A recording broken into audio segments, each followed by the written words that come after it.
my friends, JR Dukes at your service. Appreciate everybody joining me today. Thanks for being here. We just hit the go buttons. Let's make sure everything is working the way it should work. I want to say hello to everyone on YouTube. Thanks for being here. And we have our Twitch friend coming online. And of course, hello if you're watching via the X platform. Definitely appreciate everybody being here with me today. Let me just make sure that everything is doing what it's supposed to be doing. If you have any issues hearing me or with communications, just let me know. You are at the home of the free-minded. Yay! I'm in a good mood. Hope you're enjoying your Saturday evening. Thank you for joining me and spending time with us here. All right, already got some friends in the chat. Zach, my friend, thank you for being here. As always, I'm my buddy Sapphire. He had a fantastic live stream. He just did, about an hour and a half ago. So, and of course, Zach, the time is right now, my friend. So once again, thanks for joining. Everybody's piling in. While they're doing that, let's take a quick second and let's go ahead and watch this video together. I think you guys will enjoy this. Just a little funny that I found on the Gutfield show from last night, and they were talking about Rocky. I like watching old Gutfield here. He's pretty hilarious in my humble opinion. So let's take a quick peek at it for us here. He's not wrong. It's the perfect comparison. One's the father of our country, and the other's going to show Democrats who's their daddy.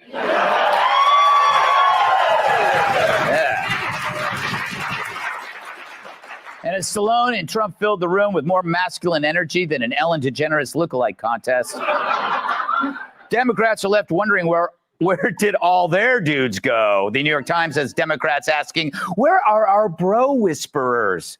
Quote, the Democratic Party failed to confront the cultural issues motivating Gen Z men. Yeah, right. That is the problem. Here's a thought. Think maybe after on men for the last 4 years, you might have turned them off a little. You know, when you call people terrible all the time, they stop listening. That's why the cast of Dawson's Creek won't answer my texts. Adam, what do you make of that comparison of Trump to George Washington by Stallone? I think it's a really high bar. Gutfield, and he was talking about what we watched yesterday. Y'all remember yesterday we briefly touched on the gala that happened. I think it was Friday night or Thursday night, but it was a big gala, had Elon Musk and all kinds of Trump supporters there. And I really thought it was pretty cool because you had Sylvester Stallone there basically saying, Donald Trump, you're the man, and frankly was comparing him to George Washington. Now, y'all know that I love Donald Trump, but let's be honest about it. He does not have any problems as far as his ego is concerned. He does not need it inflated. He has a pretty high opinion of himself, and I think that's pretty cool, to be perfectly honest with you. I think a lot of especially American men, feel the same way, but him comparing him to George Washington, I'm sure was something that kind of tickled his fancy bone, if you know what I'm saying. So at any rate, I thought it was worth taking a quick look at. So I have been talking about this guy, and I can't help talk about this Alan Lichtman, and we're going to look at this clip right here. Quickly, I want to say, Matt, thank you again, my friend. You're in the house as usual, and I appreciate your super chats. You are a definite friend of the channel, and I can't say it in enough words. Thank you for being so kind, so supportive. I think what I'm going to end up doing, ladies and gentlemen, very soon is I'm going to figure out a solution to the funding of the program and sponsorships, this type of thing. What I'm looking at doing right now is maybe having something on Patreon where I can have some private meetings with basically anybody that joins as a member. It's not going to be much money, but the good thing is it'll be a relatively affordable and cost-effective, cheap, whatever your adjective you wish to use in there, but it would be a great way to support the channel and to have more one-on-one time, if you will. If you got questions and stuff like that you would like to ask or discuss, as we're just sitting around with a bunch of friends chatting. That's what I want this channel to be, and that's what I have always strived to make this channel. But Matt, again, I definitely appreciate you, my friend. You and a lot of my folks on here have been with me since I've started doing this, and I appreciate it. Zach, it's good to have you. Sapphire, American Nana, thank you for being here with us today. And of course, we have Rosemarie here. Thank you for being here. And everybody's saying hello to you there. So great. Thanks for joining us once again. Now, Let me put in the comments here. If you would like to join the chat directly, I'm going to put the link in here. Let me just type it in real quick so everybody's got the information. Okay, all you got to do is use this. This is the direct link. Now, I get it. A lot of you don't necessarily want to join via video. No problem. You can simply use that same link I just put in the chat, that StreamYard link, and you can call in. You don't have to appear on video. If you would rather be on video, no problem. You can use the video on your phone. Don't have to have a fancy setup. You can simply be driving around and call in, and we'd be happy to have you as part of the conversation. And Zach, I know how you are, my friend. You don't particularly want to be on the video, so no problem. You can also type in any questions or comments that you have. The only thing I ever ask is that we try to keep it a PG rated family type of atmosphere. Just if we can avoid cussing, that type of thing, I would prefer it. I'm not wanting to be the word police, but I just think it adds for a better environment, a better intellectual discussion for us all. So that's pretty well the bottom line on that. So enough of the legalese, if you will. Let's go ahead and jump into this next video. Just to give you a quick overview, by the way, tonight we're going to be talking about, as time allows, I have some interesting videos on some, let's just call it police misconduct.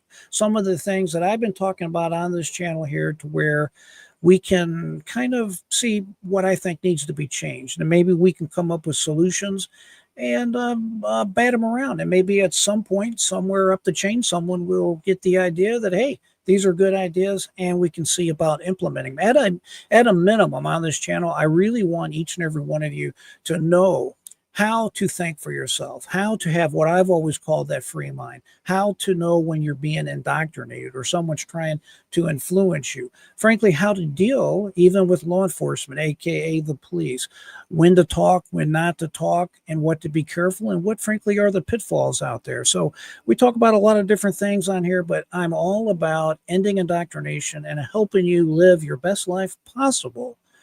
And we do that by simply understanding the world that we live. We're all very fortunate to be Americans right here, and I love America. Y'all have heard me say many times, I bleed red, white, and blue, and I want to help back and give back any way I possibly can. This country has been a fantastic, wonderful country.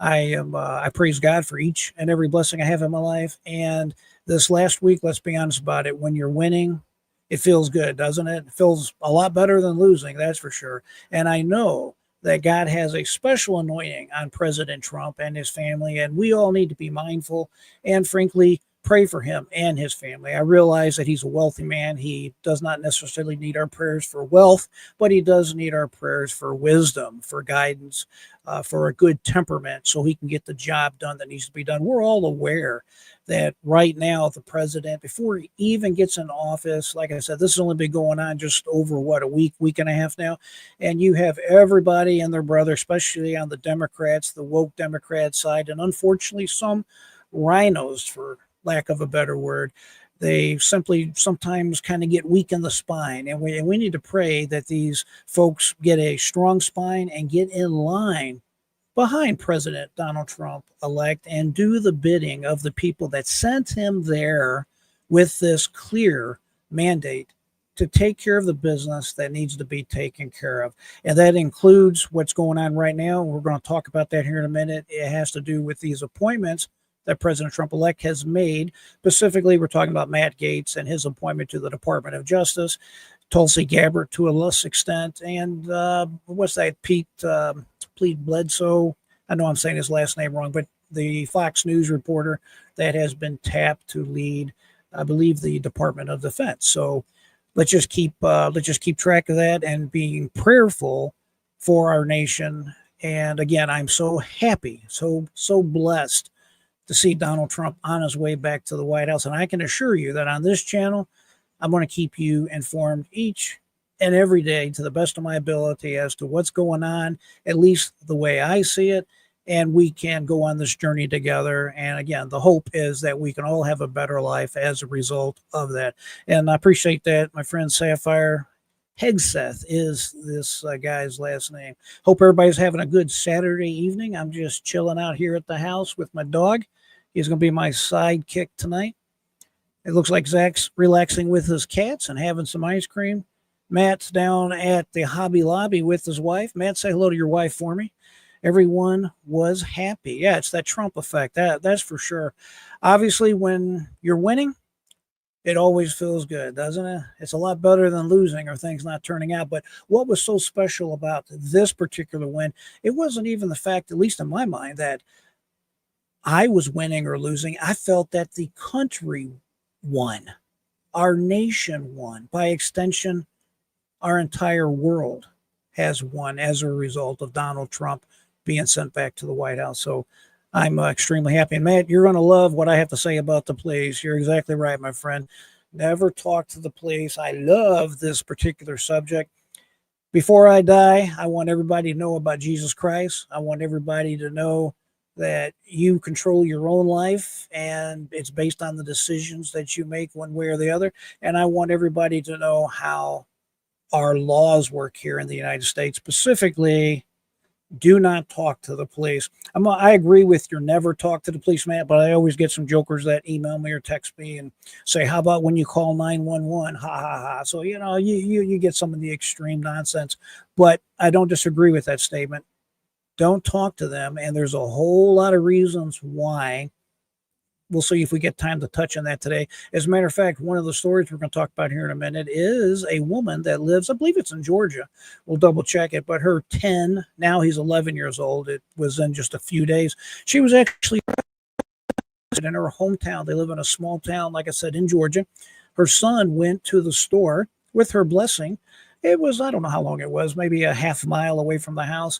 Remember, the kid's 10, now he's 11 years old, and the police ended up arresting her for child endangerment. Small town kid walking to the grocery store and she gets arrested. Sometimes the police just really have a lack of common sense. I guess that's probably the best way to say it. And you need to know what to do and not to do in those situations. And again, we're going to try to talk about that. One thing I want to be very clear is that I am not an anti-police person at all. I love our men and women in blue. They are definitely necessary. What I hope to do and what I would hope comes at some point is, and I hate to kind of lean on Kamala Harris. The only thing I've ever heard her say that I halfway agree with is it does need to be reimagined. I do think that that is true. Years ago, 50, 60 years ago, for example, police used to go as a team. There was never just one police officer. They were always in pairs for safety reasons and other reasons. That's some of the changes I'd like to see, at least just on the surface. But I would like to see the police get back to policing and serving our great community rather than going around looking for infractions, looking for things to arrest somebody or to tap somebody on. And again, we're going to get into that in other videos and times as the thing goes along. But Matt, you're right. The golden age, perfect. I think our President Trump-elect, I never get tired of saying that. That President Trump-elect, that's exactly what he would, what he has said and what he would say. And again, Matt, thank you so much for your super chat. It's appreciated. I can't put it in any stronger terms than that. Thank you to everybody who has supported the channel one way or the other. Sapphire, yes, I want a lawyer. Since y'all seem to be very receptive to that message, what I want everybody to know is we're generally taught to go in and say something to the effect of, I want to plead the Fifth Amendment. In other words, I want to remain silent. What you need to do is you need to go in there, actually, in my opinion, before you're arrested. I think this is probably the best advice you're going to hear in a long time. And remember, I don't give legal advice, but I will give legal information, and I'll give you my opinion as to the way I see it. But just for disclaimer reasons, I am not an attorney, but I play a legal commentator on YouTube. Haha, okay. So the Sixth Amendment is what I would pretty well tell a police officer. I am going to stand on my Sixth Amendment rights, and basically I want a lawyer. Have you all ever watched 48 Hours or one of them programs? Anytime someone says, I'd like to have a lawyer, it just ends. It's shut down. It's over with. And you can tell the cops are generally very unhappy about that they're not going to be able to question you anymore. Now, if you are arrested and you're actually taken into custody, that is clearly when you want to stand on your Fifth Amendment right. But I hear a lot of people say something to the effect of, I want to make sure I do not incriminate myself. That's just terrible. You don't say that. What you say is, I just wish to remain silent, exercise my Fifth Amendment right. And then I would still say, and I want to exert my Sixth Amendment right. I want a lawyer. And that's it. That's all you really have to say. And I don't really want to drill too deep in the weeds on it, but there is case law. I believe it's Salinas, the state of Texas versus Salinas. It's within the last 10 years, and the court has become more conservative. Not saying that's good, not saying that's bad. They're just kind of reviewing some of these cases, and they're changing the laws ever so slightly. And again, these are going to be topics we're going to take a deep dive on in the future. But the body of evidence, the body of the legal record as of right now, pretty well says that before you're arrested, you should simply politely tell an officer that I would like to have an attorney with me before I answer any questions or give any further information. If it's me and I'm being questioned, I'd be like, let me have your name and number, and I'll have my attorney contact you, something to that effect, and just get out of the conversation. The less you say, the better. If a police officer does ask you for ID, my suggestion is open your wallet and hand him your driver's license. That I would do. It's kind of a conflict. On one hand, you don't have to talk to the police, but there are many laws, many state laws that say if a cop has, if they ask you to identify yourself, especially if you're driving a car or something along these lines, you do have to identify yourself. And I believe that's been tested in the courts. I'll have to check back on my notes with that, but just kind of keep all that information in your back pocket here, because you may know this information, but what happens is if you're pulled over, or if there's some kind of, God forbid, there's some type of problem that you run across when you're out and about, what happens is when you deal with the police, you get scared. We all do. Your mind just it's kind of like an eraser, folks. You just kind of lose track of what you should or should not be doing. I know I've been there. In business, and I'm not talking like I've had criminal issues, but I'm just saying I've dealt with the police a lot in the sense that you would just as a normal businessman. And I'm talking generally civil issues, but I've seen both sides of the coin. And I have one very good friend, and I've had other friends that are practicing lawyers or were practicing lawyers. And I learned a lot of this from them just from my general observations. But even when I hire an attorney to help me, even on a civil matter, I generally always look for a criminal defense attorney that also will handle certain civil actions. And it's for that reason we just described. These people are used to dealing with law enforcement, and they don't have that fear necessarily that we would when we're dealing with a police officer for one reason or another. I hope that makes sense. Again, we just kind of got off the subject a little bit, but since y'all were mentioning it, I wanted to make sure that I addressed it and gave you all something to kind of understand where I'm coming from. If you're interested further in the subject, obviously, this is the channel for you. I love talking about this subject. There should be a lot of videos on my channel, if you go back and look at some of my videos from the last year or two, pertaining to how to handle police interaction, this type of thing. And there is also a book. I can't remember the guy's name. He's an older guy now, but he was a professor, I believe, at Regents University. And he talks about this subject a lot. He has a book, I believe it's called You Have the Right to Remain Innocent. Fantastic book, fantastic read. And I oftentimes will cite that book a lot of times when I'm having conversations with folks so they can understand where I'm getting that information. And sometimes I don't necessarily agree with everything that's in that book. For the most part, it's a solid read. I'd encourage you to get it. I was trying to think, I think Scribe and probably Audible. If you don't like to read a lot, you can listen to the Audible version, or the, what do they call that? Recording. The word's escaping my brain, but you know what I'm saying, where you can just listen to it with your earphones and let the voice speak to you instead of having to read it yourself. But yes, Sapphire, you're right. Yes, ma'am. No, man. I'd like to have a lawyer. So let me catch up on these questions and stuff.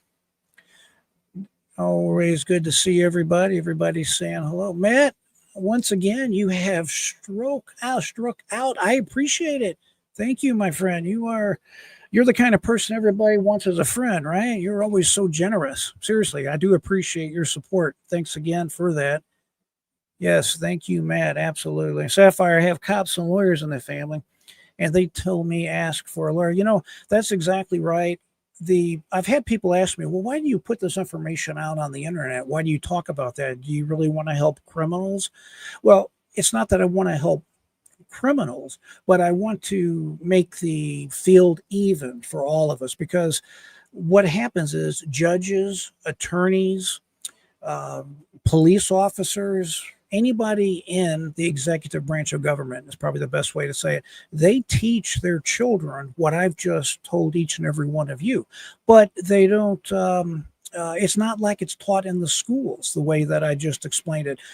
So why is it fair that people that basically have money, the judges, the police officers, they have this knowledge, they know how to keep themselves out of trouble? Why should they have information that they teach their kids, but we don't have this information to teach our children? Why is it that if they were to commit, hypothetically, an infraction or a crime, they have a lower punishment, a lower fine, whatever the situation is, but yet you see on TV a lot of times people that are poor. Let's be honest about it. This is where racism is a problem. And, I don't like leaning on racism or talking about that, but let's be honest about it. There's a lot of minority people, black people in jail, and they don't have the resources that someone necessarily wealthy might have. They don't understand the information we just talked about. So like you see on 48 Hours, they go in and they start talking. And if they confess while they're talking to the police, why would the DA, why would the prosecutor, why would Fannie Willis bother giving you a reduced sentence or a better deal in lieu of your confessing when you just confessed? It doesn't make any sense, does it? Did I explain that clearly? It needs to be level. In Kamala Harris's words, it needs to be equitable. That's probably the only thing I'd agree with her on. It needs to be equitable. It doesn't matter who you are. It doesn't matter your skin color. It doesn't matter how much money you have or don't have. Why should someone have a stiffer punishment on something just because they knew this information that is generally not passed out? So I've made it my life's mission to pass that information out. And again, I will make videos in the future, the near future, and we're going to really drill down on that subject. A lot of the cases that is going on right now in the news, that's the reason I like to talk about these cases. I can explain to you what is actually happening inside the courtroom, or exactly what someone's charged with, and how you could basically deal if you, God forbid, you're ever in a situation like that, or your children are faced with something like that. The bottom line is this: fake confessions happen, false information happens, false convictions happens. We're going to talk here in a minute about a guy in Texas, and this poor guy, from what I understand, he's autistic. He's got some tendencies that someone that has autism have. He is currently on death row for something called shaken baby syndrome. He allegedly, he was convicted of killing, I believe it was his daughter when she was like 3 years old, and the diagnosis was shaken baby syndrome. Well, here's the deal. They consider that junk science today, shaken baby syndrome. There's no such thing in the medical field. He claimed it was some sickness, pneumonia, something along these lines. At any rate, the jury convicted him, and he's been on death row for 25, 28 years now. And the guy's just as nice as he could be. The Texas legislature was able to save his life recently by sending him a subpoena to appear before one of the tribunals that they had there in the legislative branch. And it worked to save his life from the executioner. But they have now taken that to the Texas Supreme Court, and they have allowed the state to go ahead and refile, unfortunately, for another execution date. So just kind of keep that in your back pocket. These type of things happen, and you have to be very mindful of it and very careful. But we're going to drill down back in that. Rosemarie, I appreciate the super chat, young lady. Thank you very much. You guys are very kind, and I appreciate it. My friend Zach, you guys are very generous today. I'm going to have to start talking more on Saturdays. You guys are spoiling me. Straight up, I do appreciate it. It helps with the expenses. It helps with the software. It's not like it's a ton of money I necessarily have to spend, but I do appreciate the support. It does make a huge difference. There's no doubt about it. Okay, let's go ahead and drill down, make sure that I'm not missing any questions. Yeah, you're right, Sapphire Lake and Raleigh trial. That is a trial we can definitely talk more about. I am not familiar with exactly what you're talking about there, but I did not know that they waived the jury trial. That's interesting. I'll have to check into that.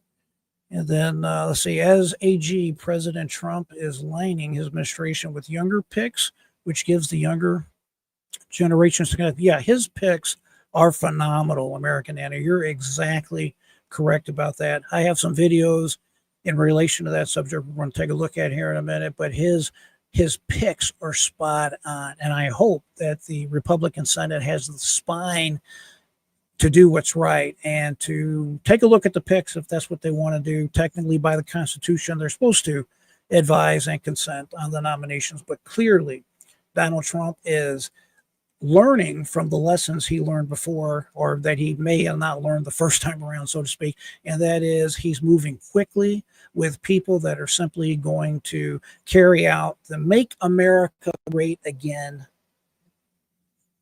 period. They want to make America great again. The platform that is MAGA is being implemented, and it's being implemented with the gentlemen and these ladies that President Trump-elect is putting forward. So we're going to talk more about that, and I'm going to talk here in a minute. If you're curious how they are actually, or how the process works and how Donald Trump can try to effectively get these picks put in by doing these so-called recess appointments, I have that information here, and hopefully we'll get right to it here in just a second. Matt, $20,000 if they come for you. That's best case scenario. That's if you are totally innocent. Yeah, that's exactly another very valid and very good point. It costs a lot of money. Do you remember that video we looked at with Kamala Harris as AG of California? She's in front of the camera and she's bragging, oh, with just a wave of my pen, I can mess up people's lives and have them arrested and have the whole weight of the government come down on them. And that's exactly right. And that's not fair. Specifically, I'm talking about these people that she targeted and went after for alleged truancy. And her recorded comments was she wanted the money. The government, the federal government, pays money to each school district. It's strictly dependent upon how many students are there, not how many students are enrolled. They are paid each and every day, but it depends on if a kid shows up. And remember that woman we're talking about ended up losing her house as a result of the nonsense that Kamala Harris brought down on this poor woman. So it is what it is. Matt, you're exactly right. These criminal defense lawyers, they're not like civil attorneys where you pay them $250 an hour, $450 an hour. Generally, criminal defense attorneys are flat rate. Depending on the case, you can bet you're going to put 10, 20 grand, 10,000, 20,000 down up front, or they're simply not going to represent you. Now, again, it depends on the type of case, the charges per se. But yes, if you're facing a serious felony, I can assure you $20,000 is at least the beginning of the beginning. I have, there's no difference, no daylight between us on that. I think the study I'm trying to recall pertaining to just getting a DUI, whether you're guilty or innocent, just getting a DUI is generally $10,000 on average. So, and that's assuming you're pleading out that particular charge. So yes, this is very serious, and these are all things that we have to talk about as time allows. So President Trump's picks are mind-blowing to lift. Yeah, he's listen, President Trump won the election. Obviously, he won in an electoral college landslide, and I have not looked at the popular vote, but depending on how it ends up, he's going to have 4 to 7 million votes ahead of Kamala Harris. Clearly, he has a mandate from the American people to do and implement the MAGA agenda. I don't really think there's any other way to kind of put that out there. So All right, Zach. Yes. Also knowing Kamala 61, New Gen. Okay. All right, let's go ahead and start diving into today, and then I'll pick up the comments here in just a bit.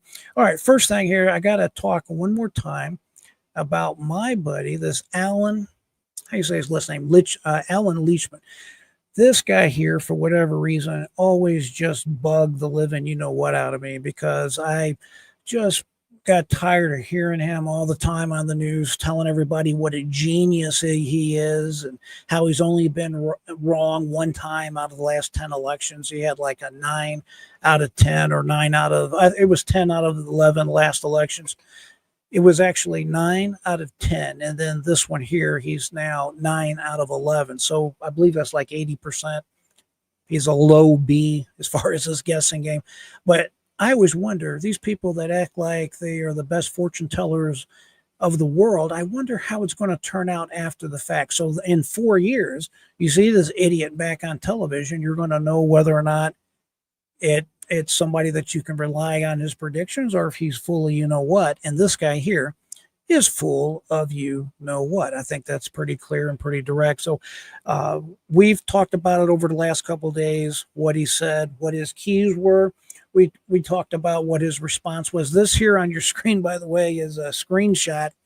I took a screenshot of it, but this is him holding his head at the moment on election night. He was talking with one of his colleagues on YouTube, and he realized in this particular photo here, he's like, oh, I know I really messed up. My prediction is not going to come to fruition. So it's really a shocking thing for him. He realizes he's been outed for the quack that he is. And this is the Young Turk channel, TYT. I like their channel. They are a bunch of lefties over there, but these are not, in my opinion, the really cuckoo lefties. They make a lot of sense, and when they're wrong on something, they generally will step up and say I'm wrong on something. But I want to listen to a minute or two of this, because they're going to take turns poking fun at him, because he was on their channel before the election telling everybody confidently what a fantastic pollster he is, and how he knows how to read these keys, and he's the man and he knows what he's doing. Well, now he's blaming misinformation, disinformation, the electorate, the people that are voting. He's blaming Elon Musk and X, and everybody's bad except him. It's just hilarious to hear them roast him. But you guys tell me what you think. We'll listen to this for just a minute or two, then we'll talk about it. A quote: right now, after a very long night, I am taking some time off to assess why I was wrong and what the future holds for America. Now, he's a professor of history at the American University, and he did correctly predict the outcome of 9 out of the last 11 elections, all with the help of his precious 13 keys. These are the 13 keys. So party mandate, contest, incumbency, third party, yada, yada, who cares? Yeah, this was his so-called keys that he came up with. And actually, I kind of like these keys. But the funny thing is in a lot of his interviews, if you try to interpret the keys for him, he lets you know quickly, no, you can't do that. I determine what the keys say. I mean, this guy had a huge ego. Let's just put it that way. But let's continue. But he was pretty confident about the keys before losing. Kamala Harris lost this election. Just to remind you about how confident he was, just take a look at this moment from Cenk's debate with him. And you're saying raw number, right? Raw number, whoever has more keys out of the 13 wins, right? Keys, yes. Yes, that's right. Okay. Keys and you're out. Okay, so if let's say that Biden has 7 or 8 or 9 of the keys on his side, right? Or any candidate, forget Biden.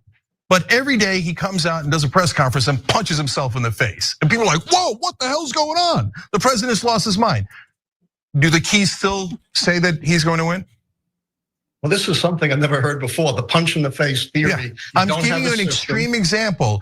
Or the candidate comes out and every day punches a new baby in the face. Are you still going, nope, I'm sticking with the keys, 9 out of 13 keys. The keys will determine. Of course, I'm sticking with the keys because they've been right for 40 years. You can't predict elections from this kind of off the top of your head speculation, which is why you've been wrong so many times. It doesn't work. He's being tongue in cheek. I've been wrong so many times. He's basically saying I'm all that and I'm not going to be wrong. So this guy's going to have fun with him here for a second. We should have him on again. I appreciate someone who can come on our air and outdo your bravado. Okay. By the way, as it happens every single time, as we do that, his side comes in, the blue MAGA guys who at the time thought Biden was going to win. And they're like, oh, Cenk, he schooled you. You can punch a baby in the face and still win as long as you have more keys than the other candidate. He got you. He got you. He's definitely right, and you're definitely right. If you guys never watched this channel, I would encourage you to check it out from time to time. This guy right here, he definitely can be a hothead. He's a smart guy, but this guy here, he's got a temper. He says that he's been doing some soul searching, and surprisingly, he admitted defeat. Okay, he even well, let's take a look at the next clip. I want to hear like where his head is at right now. Were the keys wrong, or was your interpretation off this This is him after the election, after he knew he lost. time?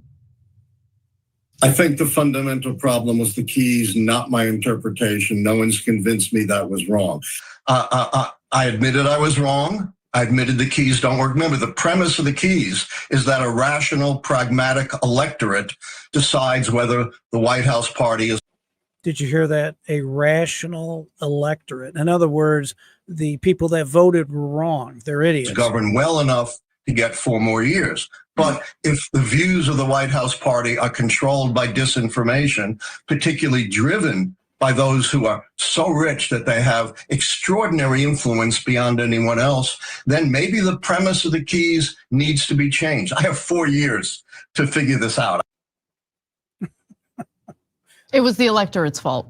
Yeah. It was the electorate's fault. I mean, you would need a rap. It's just interesting, I think, how these people have such hubris that they would just say something like that. It's just stupid. But at any rate, the good news is, ladies and gentlemen, we have clearly exposed him for the fraud that he is. I think that is, I think that's pretty evident and pretty clear. So it is what it is. When you see him in 4 more years, if anybody has the gall to put him back on television, well, I don't know. I don't know how many invites he's going to get again, but we will see how that pans out. But I'm just glad that I was able to monitor it and remember what he predicted, and that he got caught and got called out, because he was saying that like 2 days before the election. He was real adamant, real clear, real smug, as we've been talking about, that, oh, you know, it's going to be Kamala Harris. I'm the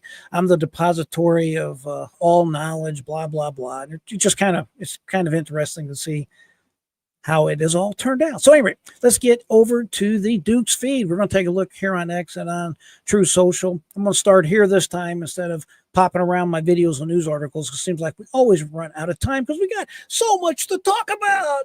All right, here we go. This is the first one I want to chat. It has to do with the police. This here was, I don't even know how you say the name of this website, but it's Mr. Guns and Mr. Guns and Gear. I see what he did there. So it's anyway, it's something he posted. He said, can you let your 10-year-old son, let me click on the thing. It says, can you let your 10-year-old son walk a mile in rural Georgia without being arrested in 2024? Apparently not. Hopefully, when it's all over, she'll get a huge check from the local government. It's the only way they may learn. Georgia mom was arrested after her son walked into town on his own. Now, this kid was technically 10 years old last week when this happened. He's now had a birthday, so he's 11 years old. But, it's a younger kid, but he's 10, 11 years old. It says Brittany Patterson was charged with reckless conduct after deputies said her 10-year-old son walked less than a mile to a store from their North Georgia home. So they are in North Georgia. So let's take a look at mommy getting arrested for the terrible, terrible crime of allowing her son to walk to the store in their local little township right here. I don't know. But let's take a quick peek at this. It's a short video, and then we will discuss it on the other side. Police body camera video shows the moment Brittany Patterson was arrested for letting her 10-year-old son walk into town by himself. What am I under arrest for? For reckless endangerment. And how was I Turn around. recklessly We're not- endangering my we're not child? talking about it. On October 30th, Patterson said she took one of her children to the doctor. In the meantime, her son, Soren, who since turned 11, decided to walk less than a mile into town from their home in rural Mineral Bluff, Georgia. While out, Patterson got a call from the sheriff's department, worried that Soren was walking alone. I wasn't concerned. I wasn't, panicking or concerned because it's just a short walk from our house. He knows how to get home. He knows how to get there. Authorities dropped Soren off at home, and 5 hours later, they returned. Call mommy and tell them they're taking you to jail because you decided to walk down the street. Let go of your hands. That's not his fault. Yeah, call mommy. You're the mother. That's your responsibility. Last time I checked, it wasn't illegal for a kid to walk to the store. So. It is.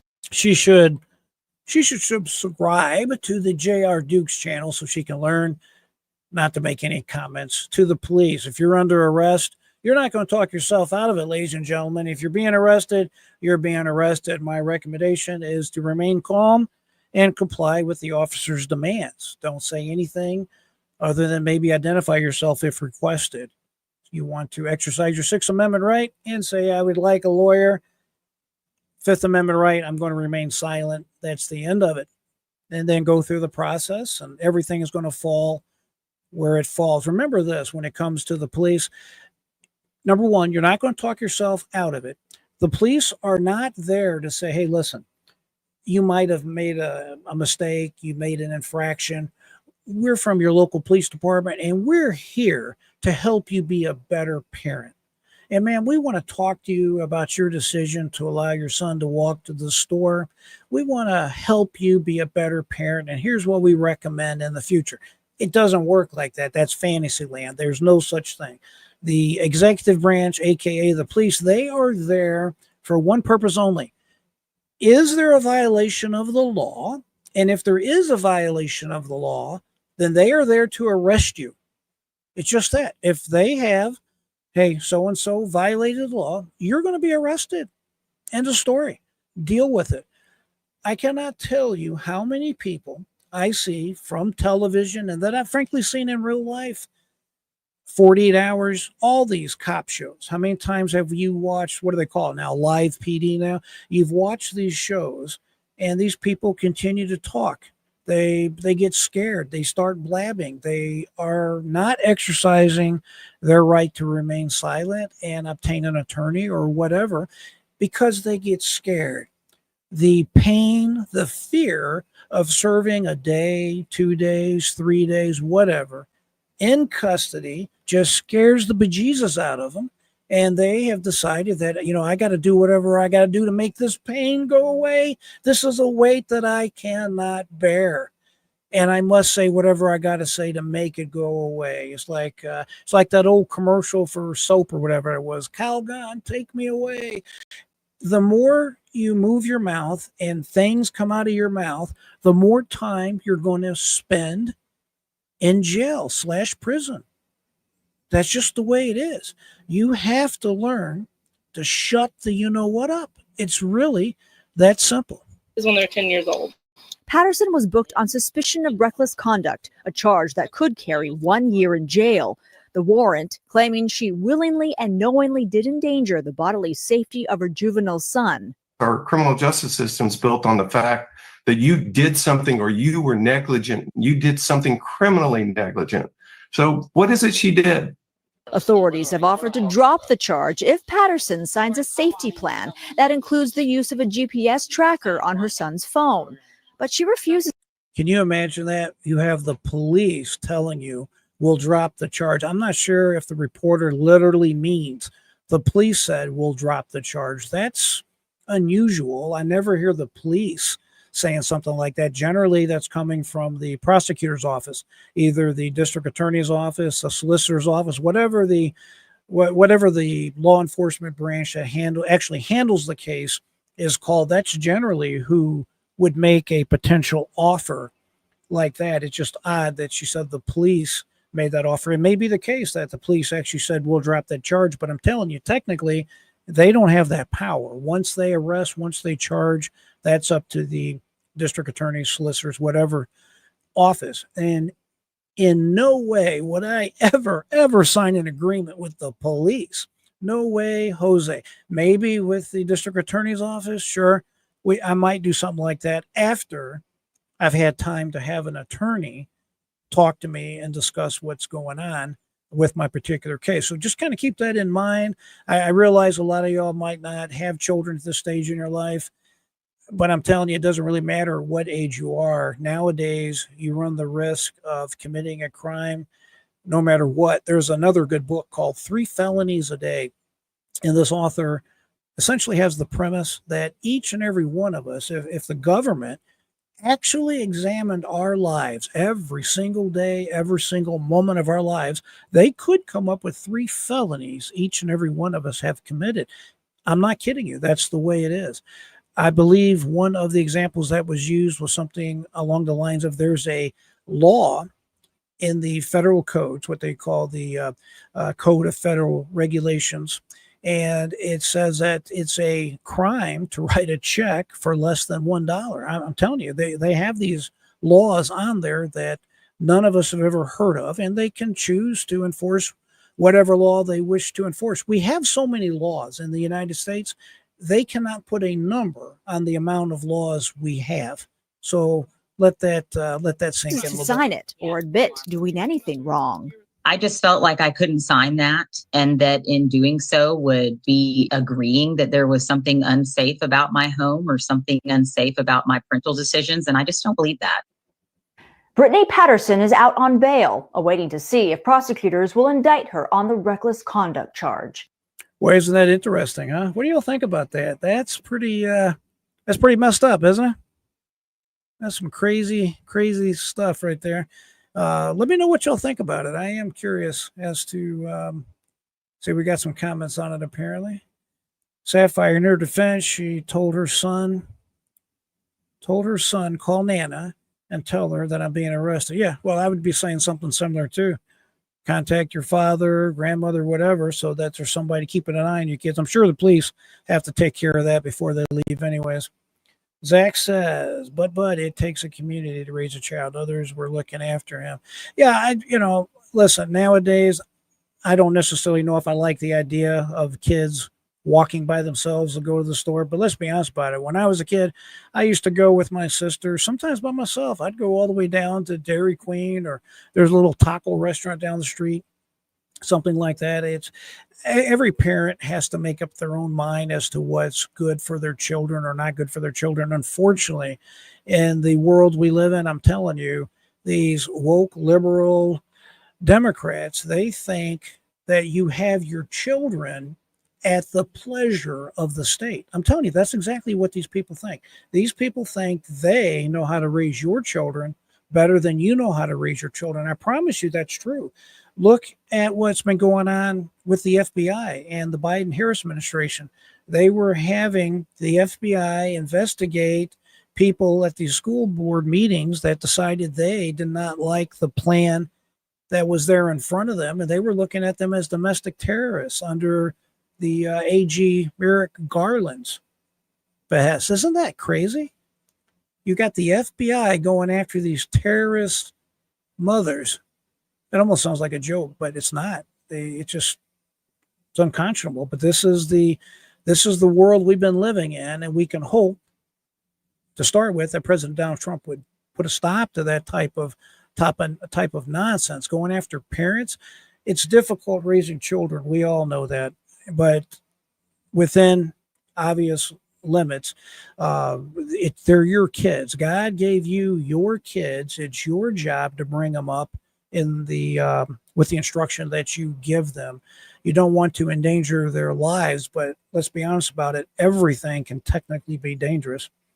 Zach's like, I don't suppose arresting the mother separated from her child. Yeah, the funny thing nowadays, I can tell you how this works. It's very scary. If the police decide that you're a bad parent or they're going to arrest you for something, they just come in and they'll take all your kids.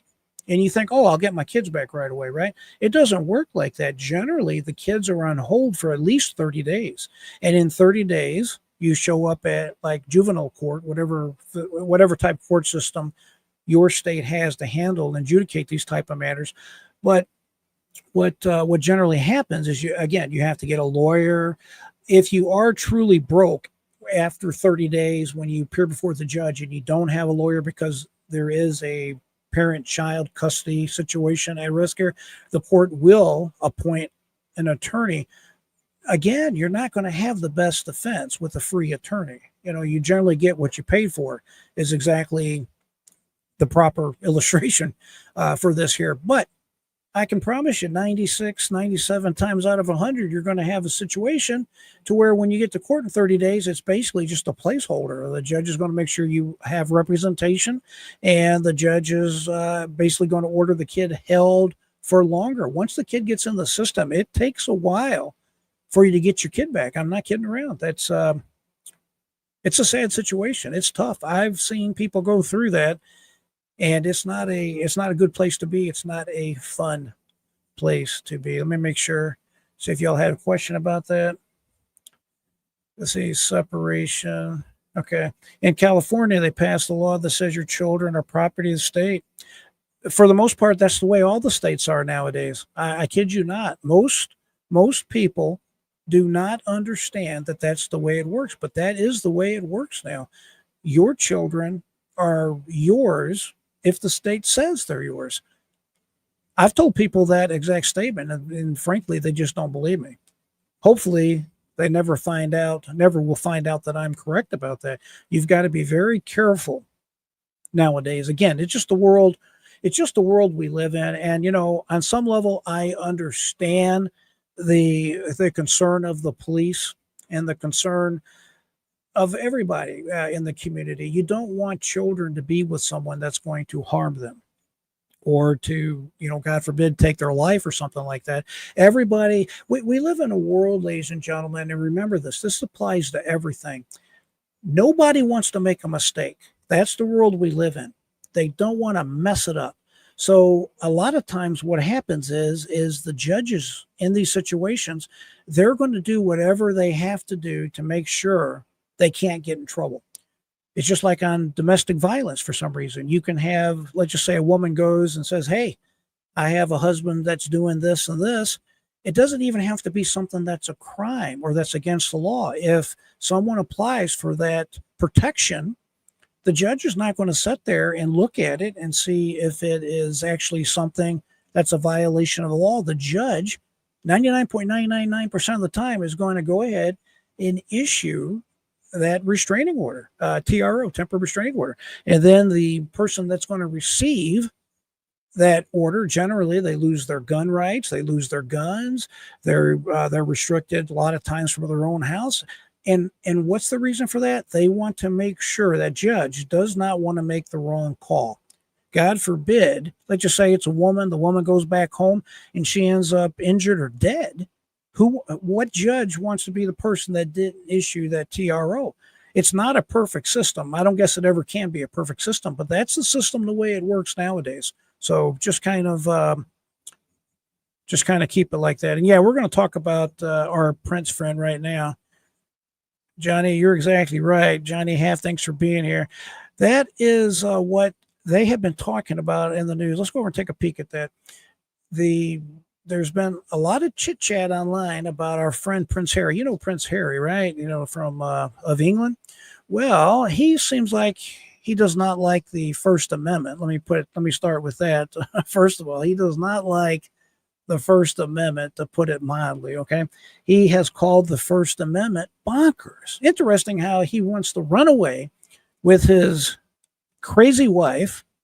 Of course, that's just my opinion. He wants to run away with his wife here to America, but they seem like that they're, at first they're like, hey, listen, we just want away. We want away from the royal family. We want to be away from England. So they go to California to have peace and quiet, but they can't shut up. They want to be everywhere, and they want to have popularity and fame. And again, I don't want to go down this rabbit hole either, but this prince is really messed up. Somebody needs to set him down and tell him how life works.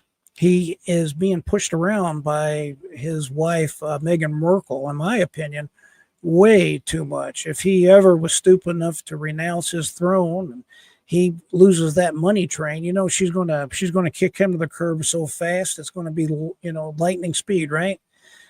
But I digress.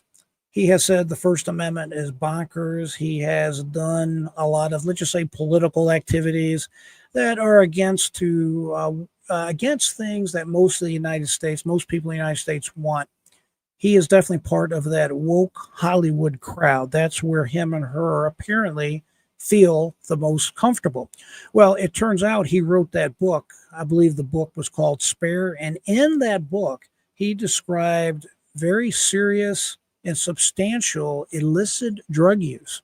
Now, that is a problem because when he came over here to the country, the forms they have you filled out, he put down that he does not and has not taken illegal drugs. And of course, that's contrary to what's in his book. And he has also spoke out and said negative things against Donald Trump. At least that's what I read. And you can imagine Donald Trump has made comments about that, and we're going to take a look at it. But the speculation is there is a very good chance that Prince Harry might be deported back to Britain. One of the articles I read said something to the effect of that the Duchess and Prince, or whatever their names are, have bought themselves like an emergency getaway place somewhere in Portugal in case they do have to leave the United States because of his lying on his application, his visa application, whatever the paperwork or documents are. But let's take a quick look at this and then we'll talk about it. Necessarily fit into the traditional bucket of foreign policy. But the election of Donald Trump might have consequences for Prince Harry. Now, the former royal could end up in another legal battle involving his U.S. immigration status after he openly admitted to using illegal drugs in his best-selling memoir, Spare. Earlier this year, the Heritage Foundation sued the Department of Homeland Security for access to the Duke of Sussex's visa records. The Heritage Foundation lost that lawsuit in September under the Biden administration, citing Prince Harry is entitled to his privacy. Now, Trump weighed in on this during the campaign, saying, quote, "We'll have to see if they know something about the drugs, and if he lied, they'll have to take appropriate action."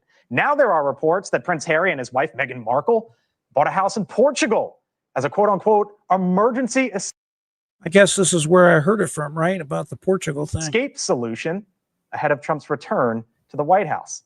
Now Gardner is the director of the Heritage Foundation's Margaret Thatcher Center and has been pursuing this issue for quite some time. Joins me live. Hello, sir. Great to see you, Blake. Thanks for being with us. Are you going to bring this lawsuit back? Well, we will be calling on the Trump administration to release Prince Harry's immigration records. The Biden administration has refused to do that. They cited privacy. Why would Trump do it if Biden cited privacy? Well, you know, Prince Harry is one of the most public figures in the world, and he wrote in his own memoir about illegal drug use, extensive. Quick announcement, just a real quick commercial. Looks like we have quite a few folks. We've got about 8 to 10 folks on YouTube right now. We have our friend on Twitch, hello, and we have almost 40 people on X. It kind of varies up and down. But anyway, if you would be so kind, hit the heart on the X platform, and of course, hit the thumbs up on YouTube. Subscribe if you would. It definitely helps out the algorithm, and I appreciate it. Illegal drug use. He should be held to account. And President Trump has spoken in the past about the need to take appropriate action if Harry lied. So I do hope that the new Trump presidency will release Prince Harry's immigration records for the American people to see for themselves what is exactly in those records. Are you guys just trying to tee Trump up? Because we know that there wasn't necessarily Trump loved the Queen and held her in high esteem. Obviously, Prince Harry, Meghan Markle, when there was the state banquet, they didn't attend, right? So there's some friction there. There's some tension there, Niall. You know it. I know it. Are you guys just trying to tee Trump up to go after Prince Harry if he wants? Well, I think that... Or the administration? I think that, firstly, President Trump is a huge supporter of the special relationship. He greatly admires the British royal family, the British monarchy. And also at the same time, he believes in enforcing U.S. immigration law in the security of America's borders. That's a top priority for. Yeah, the quick version of that is that, yes, President Trump will definitely take a look at that and see if he should do something concerning the prince that apparently has not told the truth on his application. So we'll have to see exactly what transpires. You know, if I'm being honest with you, I just can't stand his wife. I don't necessarily have a reason for that. I guess I do have a reason for that. She just seems very fake, very one-sided. I don't think she gives two shades of anything about him. And I guess I'm okay with that, that she likes his title and likes the fact that he's wealthy and that he's a royal. I get all that. I think that that's normal. I don't think that someone being attracted to someone because they're wealthy or that they have a certain standing in life or they're powerful or whatever. I get that. I find out why that might be attractive. And then, of course, at the same time, the prince needs to be aware that if he's ever stupid enough to renounce his throne or something along that lines, he's definitely going to be lonely, if you know what I'm saying. That's not going to end well. She's not going to be there for him if something was to go south. And the other thing that I really think Harry has missed the boat on, and I get it, his dad's been married his whole life, and he's definitely been with Camilla, whatever her name is.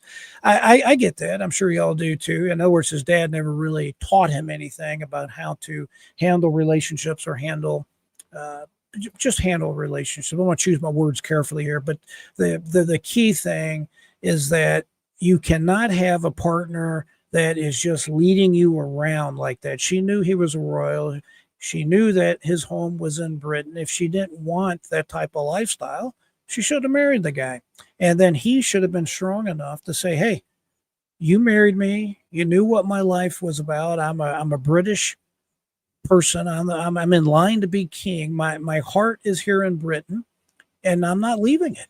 There's nothing that's ever perfect in life, but I'm not leaving my country. And unfortunately for him, that's what he did. Again, that's just my opinion. I don't know if you share that opinion, but she's definitely, my opinion, she definitely has not supported her husband the way she should support her husband. Bringing in just our my News opinion. Nation entertainment expert to break down these headlines. Paula Froelich here with the scoop. Hello, They're going to friend. talk about it here for just a brief moment. So or two. you spoke to a source close to Prince Harry about the prince and his wife and some of the decisions that they've been making. What did he have to say? So a friend of mine went to Sandhurst with Harry, which is the Royal Military Academy. And they said he was a great guy, except for the one thing was he said, he really liked to be ordered around.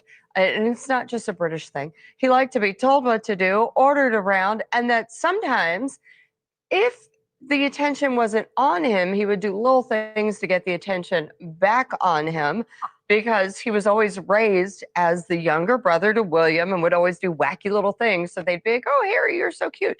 And apparently it has traveled into his adult life. And I was talking about his wife, Meghan Markle, and this guy said, yeah, well, he likes to be told what to do, and she tells him what to do, and he's happy. So with that said, do you think his wife will push him to maybe end the rift that he has with the royal family? No, his wife does not care. His wife will never spend another day in England unless she is, arm twisted. She don't like it. And she also does not like being booed. And Meghan is not popular in England. A lot of people in the U.S. don't seem to really like her these days either. No, everyone. Well, of course she's not popular. She's not popular because everybody sees what we all see. We all see exactly how she treats him and how she's not supportive of who he is and his birthright, so to speak. I mean, it's pretty obvious. We're all adults. We know the score. We know what's going on. Let's take a quick peek, catch up on these comments here. By the way, Johnny, welcome. I see you're right outside Chicago. I actually was born in Chicago. I was raised in Texas, but where was it at? Oak Lawn. Oak Lawn is where I was originally born, in Oak Lawn, Chicago, or Illinois, I should say. A couple miles east of O'Hare. Yep, big airport right there. Yeah, Prince Harry, I'm sure a lot haven't heard of him. Yeah, Mr. Holman will definitely evict him. If we get to the video, and I hope we do, there's this video. Speaking of Holman, there's this video online. This kid, just a young kid, and he is stupid. And he's in Spanish. He's posting on X words to the effect of that he doesn't care what Donald Trump thinks. He holds his baby up. He says, my baby's an American citizen, and I don't care what you think. He said, if you give me $20,000, I'll think about leaving the country. and I'll just think about it. I'm not even guarantee I would go. And he's basically telling Trump to get bent, is what it boils down to. And it caught the attention of Holman, and Holman, all he said, I follow him on X, and all he said was target acquired. So you know what's going to happen when he takes office. That poor kid made the mistake of going on a public medium like X and saying what he said. I can assure you he's going to be one of the first targets to go. What a stupid mistake. So yeah, Howland's definitely going to get that poor kid, and he's going to be getting a free trip back home. Let's see, Zach, he just asserted he wrote about drug use. Yeah. Oh, well, I'm sure he could say that, but then he's going to have to admit that he lied in a book that he sold everybody as being a true autobiography. Then you could have claims of fraud, in my opinion. People say, well, I want my money back. You told me it was a true story and that these were true events, and that's the reason why I paid my $40 or whatever for your book. So that might be an issue, Zach. He could have fraud claims brought against him. It seems like it'd be a simple thing to say, oh, I just said it for the effect in the book. I don't think that would work, and it could cause him a whole lot of problems. And think of this, even if he said that, let's just pretend he said, hey, I've said that as a lie, it was for dramatic effect or whatever.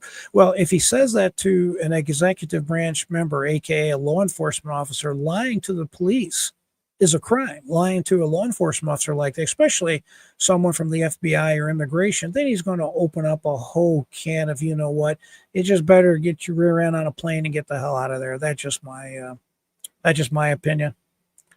I'm sure that makes sense to you when you think of that. Yeah, go to Portugal. Don't let the door hit you in the backside. I totally agree with you guys. All right, yeah, and Zach, the comments, sometimes the ads with X, I don't control their ads per se. The ads just sometimes might mess you up or kick you out. If you want not to have ads, not just for this channel, for any channel, I forgot what the price is now. It's $10, $12, maybe $13. I forgot. It might be a little bit more. It's been a long time, but I have something called, it used to be called YouTube Red. I think it's YouTube Premium now. And basically you just pay a percent or a small fee per month, I should say, and they will give you no commercials, which is really nice. I use it all the time, especially for this channel. If we're watching videos from YouTube, I don't want my videos being interrupted with a commercial as I'm trying to talk about the particular video. That would be kind of a problem. And the fact is, I use YouTube for everything. I'm sure you all do too. It's amazing to realize this, but statistics are that more people now watch YouTube than they watch television. That's pretty amazing when you think about it. But that's the solution to that, Zach. Other than that, sorry about that. Okay, don't mean nothing on this side of the pond. Amen, Johnny. And I did like Princess Diana. Absolutely. I did like her. And yeah, I got you, Zach. I don't necessarily believe what's in the books, but I just know how business works in a lot of different arenas. And I just wouldn't want to take a chance of saying something. I mean, what you said was a good idea. I can just see it backfiring, and that would not be my recommendation. I wouldn't do it. That just sounds like what do they call that? A road too far. I don't think that is something that I would want to subscribe to. Okay, let's drill back on the feed here. Let's take a quick peek at some of these stories here. All right, and we'll go back so y'all can see it better. Let's try this right here. Okay, now here's what's interesting. We all know sweet Jen Psaki, right? I think that's how you say her name. Well, she's been all over television talking about how Tulsi Gabbard is a Russian asset. You know, they're all up in arms about these nominations of President Trump, right? They're very upset. They're mad. It's kind of cute on this particular post I found. It says Jen Psaki is accusing Tulsi Gabbard of being a Russian asset. Meanwhile, let's see if it blows up for you guys. It's just hilarious in my mind. Take a look at that. You got Jen Psaki in what looks to be one of those Russian hats. She's clearly in Russia. Yeah, there's the Russian ambassador right there in the middle of your screen. I forgot that guy's name. It's well, I'm not even going to try to say it, but that's the Russian diplomat, right-hand man of Putin, I think they call him the foreign ambassador. You have John Kerry. But it's kind of funny to see Jen right there with all the Russian garb on. So again, these people always spout some kind of nonsense, and then boom, they get called out for the obvious. This is a post from Elon Musk, and it's Joe Rogan saying, okay, during the Kamala Harris campaign, I want to change that. He said Obama during the Kamala Harris campaign really changed my opinion of him. He has noticed what we have noticed on this program, and that is just how they lie, especially that nonsense about verifying people. How many times have we heard that? That during that Charlottesville nonsense, Donald Trump said there were really fine people on both sides of the protest or whatever. And it's a complete lie. It's a complete fabrication. That never happened. It's just a complete falsehood. But the government. Listeners, for one, I'm exactly the same way. I'm sure y'all are too. How many times we've seen even Kamala Harris? She'll be out there saying, oh, Donald Trump is this, Donald Trump's that, and she'll sit right there and lie. She'll repeat the same comment that, oh, he said there was fine people on both sides, and then she'll repeat that very defunct comment that there were that the people that were buried in the graves, these women and men that died overseas in this one particular cemetery in France, that they were suckers and losers. That has been proven false so many times. As a matter of fact, John Bolton, who was fired by Donald Trump, he's not a friend of Donald Trump's. They do not like each other. He said, I was there with Donald Trump during that visit, and that never happened. It was a complete lie, a complete fabrication. And yet these people continue to repeat these same lies. I mean, I think there's 4 or 5 Pacific ones that are the same lies they keep digging up and they keep trying to twist. Even nowadays, they keep saying this is a convicted felon. Well, that's not true. He's not technically, under New York law, a convicted felon. Under New York law, you are not considered a convicted felon until and unless the judge sentences you. He has not been sentenced. They have delayed that. So when they say that, it's a lie. And on a related note, by the way, I will get more information on this before long, but President Trump has filed a huge defamation lawsuit against, I believe it's CBS, NBC, a few of the other so-called legacy media station, and he's pointing out that they keep spreading these lies. He has been suing ABC, George Snuffleupagus, for defamation because George Snuffleupagus said, I believe it was one of those Meet the Press or whatever that program, Sunday with George Stephanopoulos. He just come right out and was arguing with, I think it was Nancy Mace, that Donald Trump, he just said it directly, Donald Trump is a rapist or something to that effect. And that's another lie. The jury in that E. Jean Carroll case specifically came back in writing and said this is not a finding of rape. I read the documents myself. So they're getting what they deserve. Now, will that lawsuit go anywhere, considering he's the president of the United States and they would have to prove something called actual malice in order to prevail? That's probably a tall mountain to climb. But his strongest case is there is an FCC rule, because these are public airwaves that they are allowed. It's a privilege for them to use these airwaves to put their TV stations out. And in return for being able to use those signals, they have to give what's called equal time to the candidates, especially during a campaign season like this. And all of the coverage, positive coverage especially, has always been Kamala Harris. And as far as Donald Trump goes, they don't give him the same equal time. Now, that's a much stronger argument that he actually might be able to make. So kind of keep that in mind as y'all are, hearing these things and hearing these stories. But the fact he's president-elect of the United States is going to be a tall thing to overcome. But if nothing else, it's a shot over the bow, and it's going to make these media companies think, you know what, we better be very, very careful. We should look at it here in a second, but Whoopi Goldberg just stepped in a big pile of you-know-what by defaming a bakery live on The View. She didn't call the bakery out by name, but it's my understanding it's very easy to figure out the bakery because of what she is describing that she wanted, and she just flat out defamed them. She just lied, and we'll get to that here hopefully in just a minute. All right, this post here. Let's go ahead and read on it. It says, the truth about Barack Obama, he was behind the Russian hoax and many other crimes. There is a new documentary release titled The Enemy Within. And this is a documentary. I just wanted to point this out in case y'all are interested. Some of the stuff in here, I'm still going through this on my own, to say the least, is extremely in-depth and extremely interesting. So, if you're like me and you're into that type of thing, you definitely want to drill down on that. Okay, let's get back to my slide right here. Okay, this is, matter of fact, boom, here's what we were just talking about.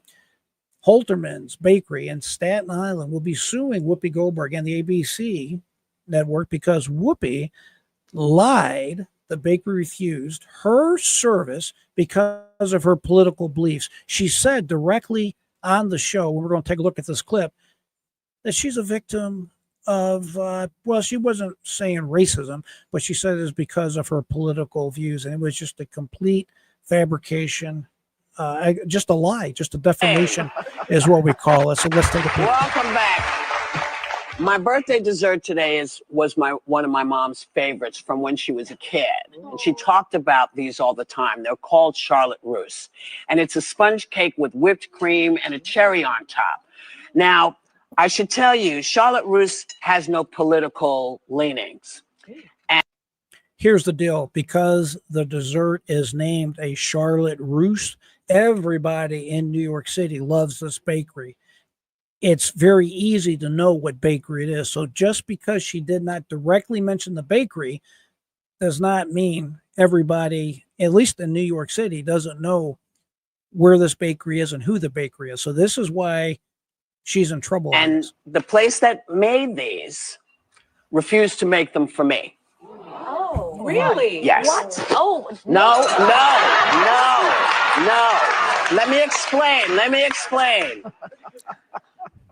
They said that their ovens had gone down, all kinds of stuff, but folks went and got them anyway, which is why I'm not telling you who made them. But can't be because I'm a woman, but perhaps they did not like my politics. Yeah. But that's okay, because you know what? Listen, this is my mother's celebration. Yes. Pick these up and celebrate with me and my mom. Thank you, everyone, for celebrating my birthday today. I want you all to have a great day. Take a little time to enjoy the view and never let folks get. Yeah, I bet she's going to regret that. ABC and maybe Whoopi, they're going to be writing a fat check for that bakery. At first, when I first heard that, I was like, well, she didn't mention the bakery, so I doubt there's any defamation. But then I researched it further and listened to it. And yes, in my opinion, there's definitely defamation. And I believe I have a post. As a matter of fact, this post says so. That's the reason why I made sure that I highlighted it so we could look at it. It says the bakery in Staten Island will be suing Whoopi Goldberg and the ABC News Network. So good for them. Good for them. I think that's fantastic. And I hope that they prevail. Do you guys agree with that? Disagree? What do you think? That's kind of outrageous, ain't it? At first, I thought she was going to say it was a racial thing because she was black. She's always pushing that racial nonsense. And it just, I listen to the program only because I do this program. And I would say the second reason is I like to see how some of these woke liberals think, at least try to understand where they're coming from. And trust me, that's a very tall mountain to climb, at least for me. So here is President-elect Trump. And the other day I reported that Chris Wallace quit his job over at CNN. And of course, there's a lot of things happening in wake of this historic election last week. But as it turns out, Chris Wallace was fired from CNN. It says breaking, former Fox News host Chris Wallace has been fired by CNN. The ratings for CNN were lower. I should say they are lower now. This was another alert I got today. They're lower than what the programs are. I can't remember the programs off the top of my head, but y'all probably have seen Newsmax. By the way, I love Newsmax and their programs, but they got 2 or 3 guys and gals on there that are similar to Sean Hannity and Laura Ingraham, and their programs now rank higher than CNN's programs. So hallelujah for that. I think that's fantastic.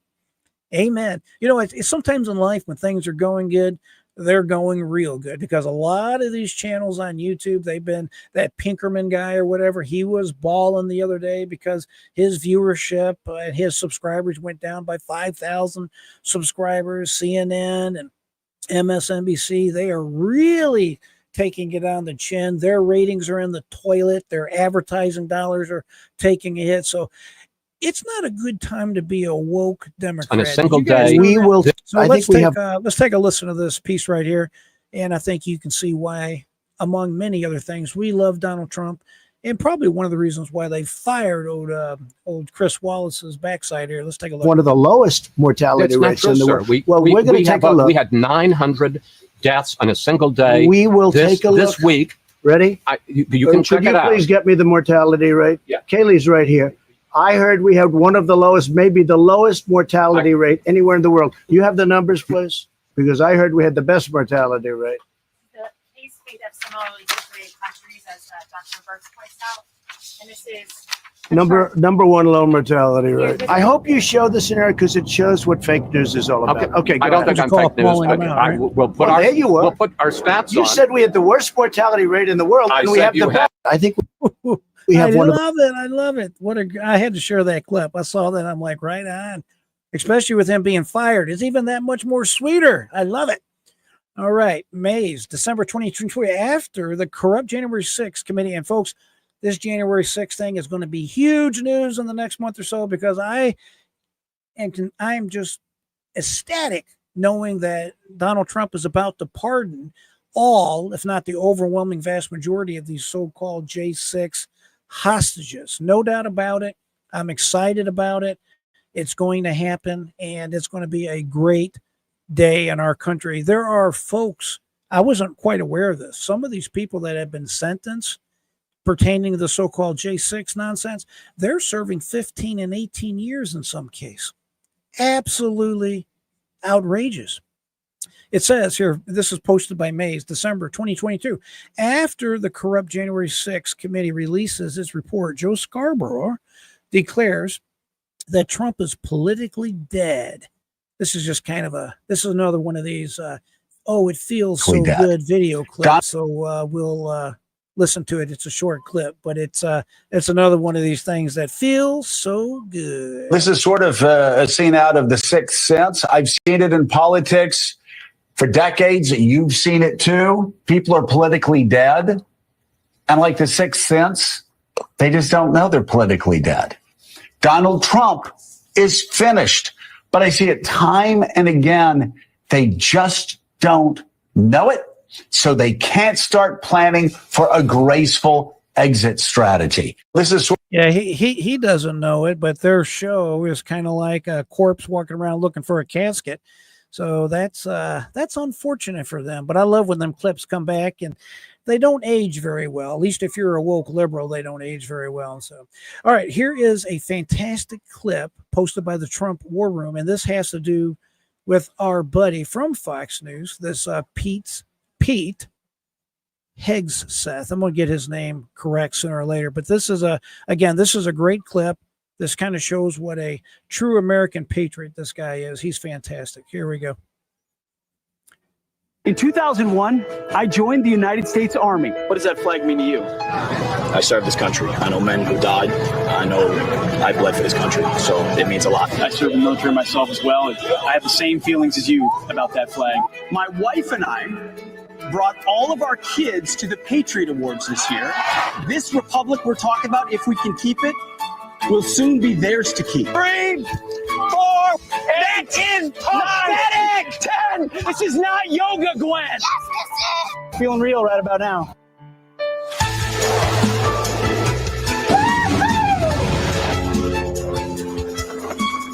Yeah, I used to watch this guy on the weekends. He's headed to the Hudson River to swim with Navy SEAL. How are you feeling after leg 2? Better.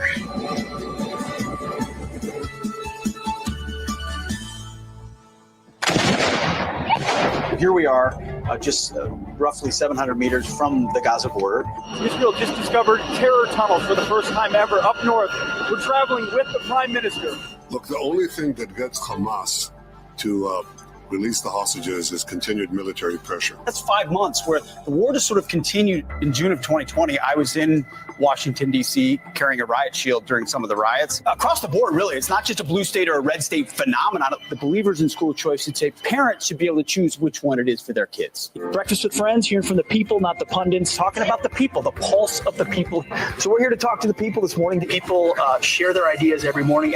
Yeah, I think he's going to make a great addition to Donald Trump's cabinet, and I am cautiously optimistic that he's going to get through. I was looking up, by the way, my little buddy making a quick guest appearance.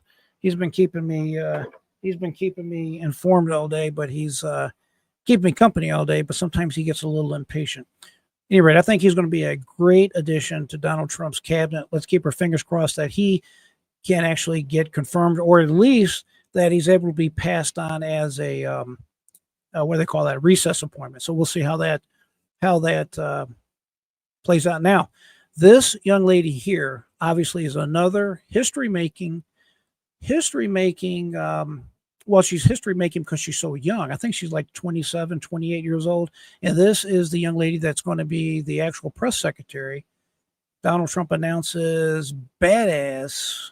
And there's her handle right there in case y'all are interested in following her, as White House press secretary. So let's take a quick peek at this, and we'll see. President Trump knows a little bit about political violence, because you want to talk about violence against political opponents. Let's talk about the fact that Democrats have been labeling President Trump a threat to democracy for the better half of 10 years. Let's talk about how they have compared him to Hitler, one of the worst mass murderers in the history of the world, and that Kamala Harris and Joe Biden weaponized the court system and the justice system in this country against Donald Trump in an attempt to imprison him. He sat through a courthouse for 7 weeks this past year, and the Democrats were hoping he would go to jail for it. That is real political violence that has led to 2 heinous assassination attempts on President Trump's life that, by the grace of God, he was able to escape, and he is here with us today. So yes, President Trump knows a little bit about political violence because he's experienced it himself. And talking about the tragic realities of war that Liz Cheney and her father, Dick Cheney, have got this country into is not political violence. It's talking about the reality of the foreign conflicts that the Washington, D.C. establishment have sold out young Americans to for decades.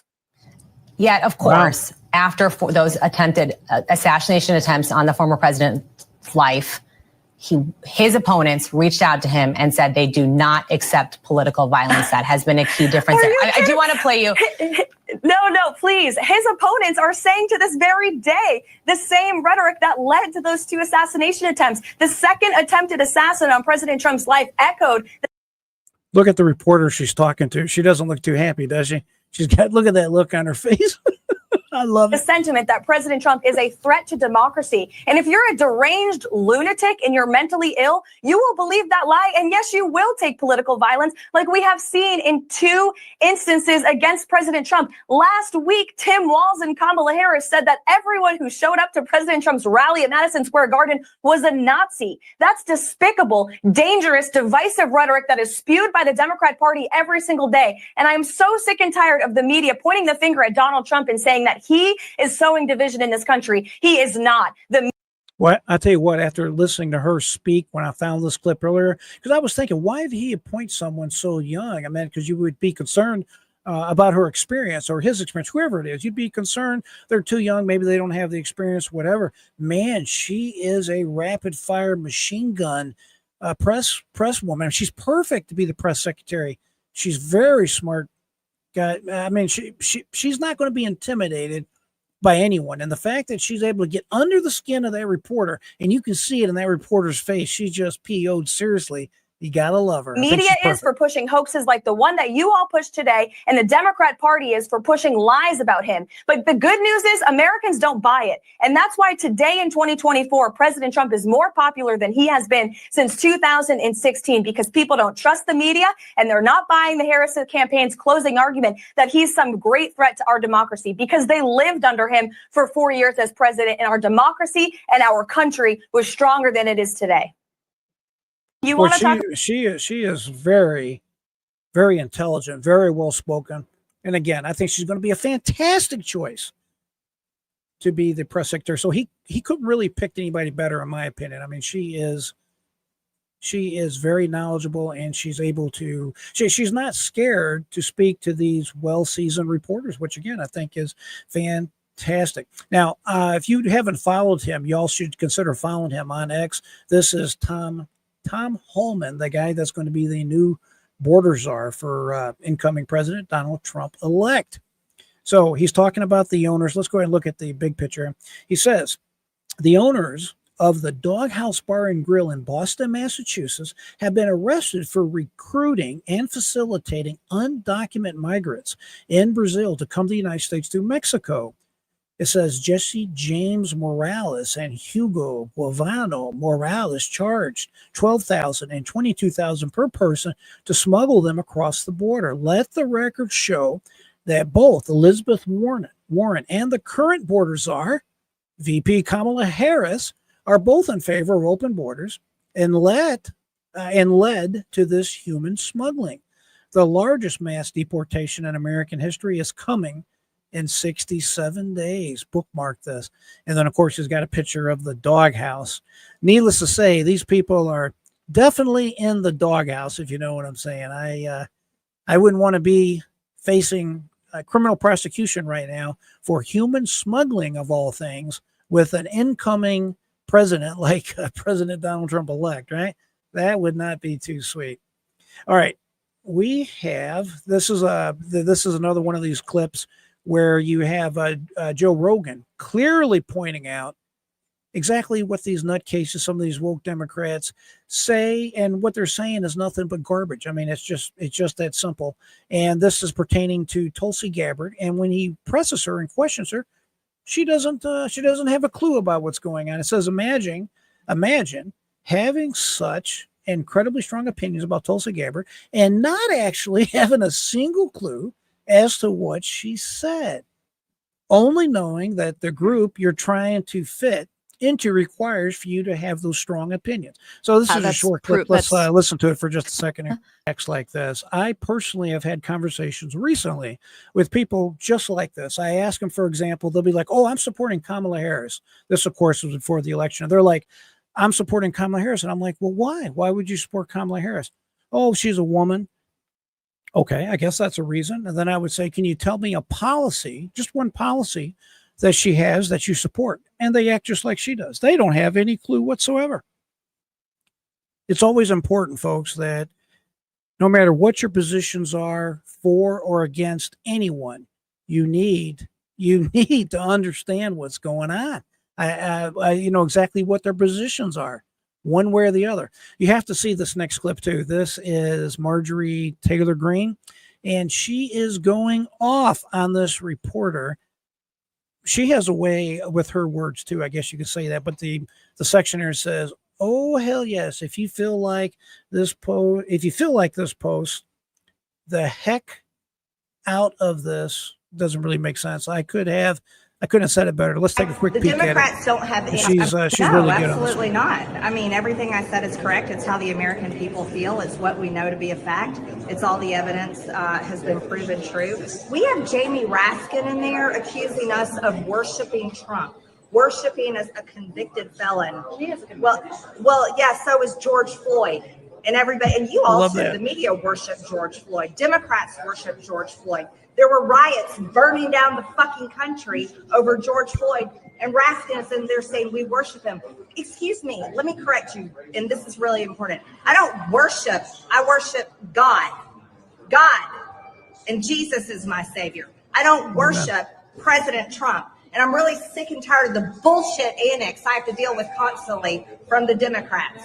So that's what we just went through in there. And then they're sitting there, they can attack my character all day long. What's his face in there? Whoever was talking last was calling me insane. But yet we can't say, oh, they're attacking my character. Oh no, it's non-stop BS.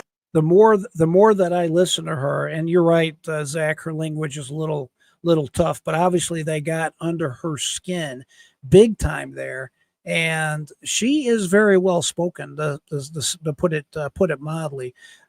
I really have grown to like her. If I'm being perfectly honest again, I would say when I first started hearing about her and, just listening to some of the stuff coming out of her mouth. I wasn't too sure how I felt about her.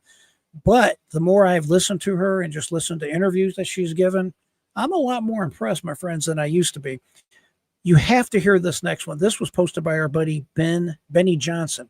Now, we have listened to this clip. I'm going to let you listen to a little bit of this, and then I'll play the clip for you because it's a fantastic clip.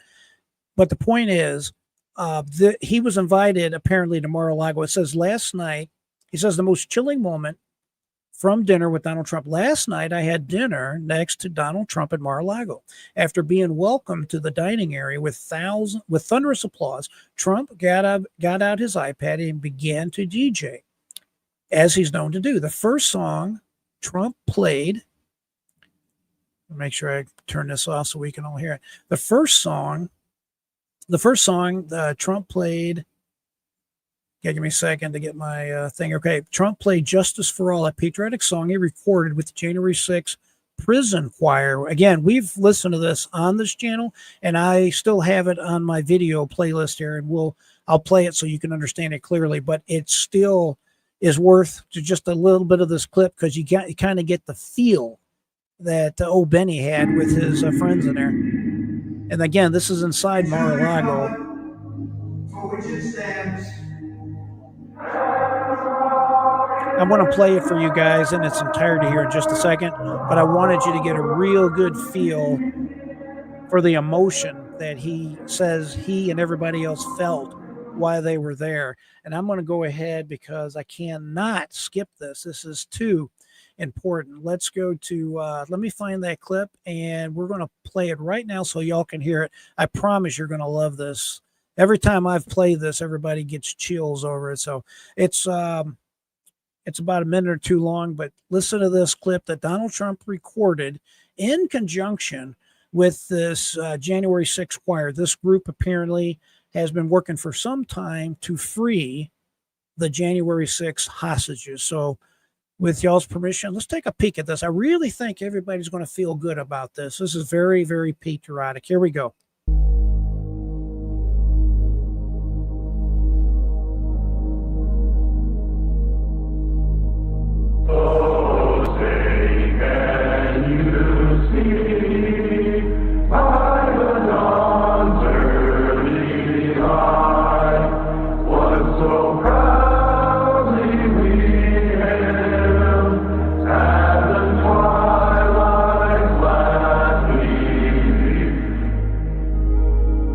I pledge allegiance to the flag of the United States of America.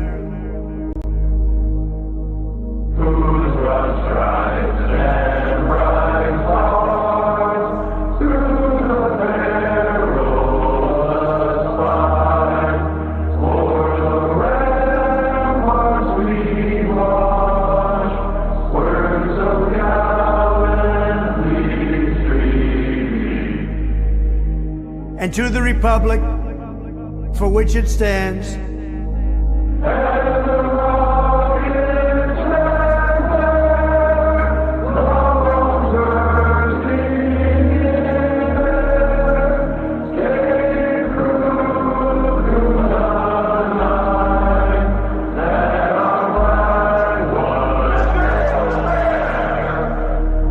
one nation, under God,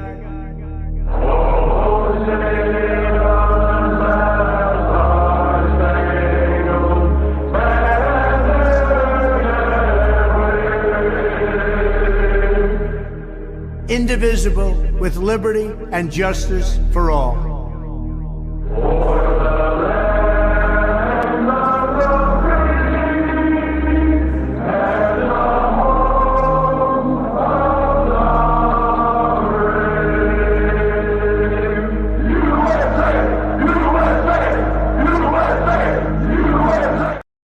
See why that you can see why that was such a emotional tribute, especially like Benny Johnson just said at Mar-a-Lago. I mean, I think that's fantastic. I love it. And Zach, you're right. I love these patriotic songs. Definitely love them. Yeah, and I do like MTG. Zach's right about the language. I apologize about that, folks. I try to blurp those out or, at least try to limit it. But in this case, I thought it was worth hearing her. Now, remember, she was triggered. I don't think she goes around and every other word is an F word. At least I hope it's not from her. But in that particular case, the context was she's just coming out of one of them hearings, and you had these reporters. You know how they're asking these idiotic and let's just say, I guess the best way to say it is triggering questions. They're always trying to get a trigger out of you. Have you guys heard this clip of the president of Ukraine? And we're going to talk a lot about this in the coming days. It says, you guys are going to be shocked by this. I was shocked by this. This is just, let me stop this here. This is just stupid on his part. But he essentially was laughing when these reporters asked him that Donald Trump is now coming in. How are you going to feel when he starts putting pressure on you to settle with Russia? And he just kind of laughs it off. And he's like, hey, he can't really do nothing to us. We're an independent country. We're an independent nation. I just thought to myself, another one of these extremely stupid, absolutely stupid comments by a leader. And if Donald Trump gets wind of this video, he's not going to be a happy camper. But let's take a peek at this.